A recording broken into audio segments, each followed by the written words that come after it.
आज के कार्यक्रम hello hello hello hello hello मंच पे हमने के गार्जियन हमने के बड़ भैया अतुल भैया उपस्थित बानी और इतना स्नेह प्यार एजा के लोग भैया के करेला भैया भी करेंगे। ये तो पहली बार हम देखनी और बहुत आनंद आयल, बहुत अच्छा लगल और सबसे अच्छा लगल कि एजा कलाकारन के इतना सम्मान इतना मान भाई एक हाथे हम एक बार फिर से भैया के बहुत बहुत तहे दिल से शुक्रिया अदा करब। और ये मंच के माध्यम से हम कहल चाहब कि ऐसे तो पहली मुलाकात है भैया से, बाकी अब की बार कभी भी घर में कोनो काज प्रयोजन हुई तो एक बार अपन दोनों बहन के जरूर याद करिए। ए बार एगो कलाकार के नाते ना घर के बेटी घर के बहन के नाते हमरा के जरूर याद करस। आ करीना पांडे सविता पांडे बिना पेमेंट के भैया के द्वारे हैं लोग मंच के माध्यम से हम कहते काहे कि इतना स्नेह इतना प्यार दुलार एगो घर के परिवार के अपन परिवार जैसा समझल और क्यों ना करेला। एजा आईनी एजा आशीर्वाद प्यार मिले लेकर खातिर बहुत बहुत धन्यवाद देना चाहूँ भैया के। और आई भैया के आदेश है कि एगो सोहर तैसे तो हम सोहर मुंडन गीत गईबे कहीं, बाकी भैया के आदेश है बत एगो सोहर और एगो माता रानी के भजन कर दिया। हम आप सबसे अपन गार्जियन से आज्ञा ले अंदी बाबा आए के बाद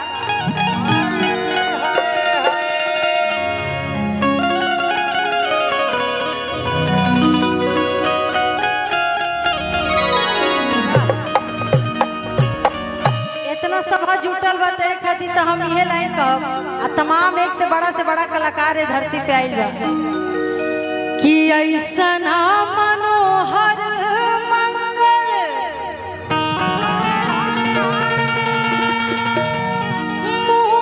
मूरत सुहावन सुंदर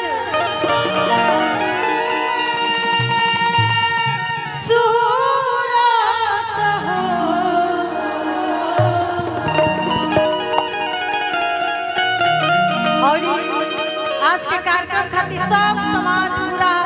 यहाँ तक हमारे भैया हमनी के बहुत दिन से काफी दिन से इंतजार है तो कहल उचित बनता नु कि ए राजा जी ए राजा जी ए राजा जी कहले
सब बबुआ बुचिया के आशीर्वाद देवे आई बा कि जितना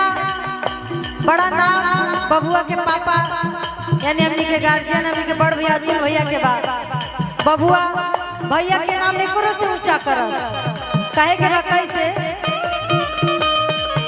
बबुआ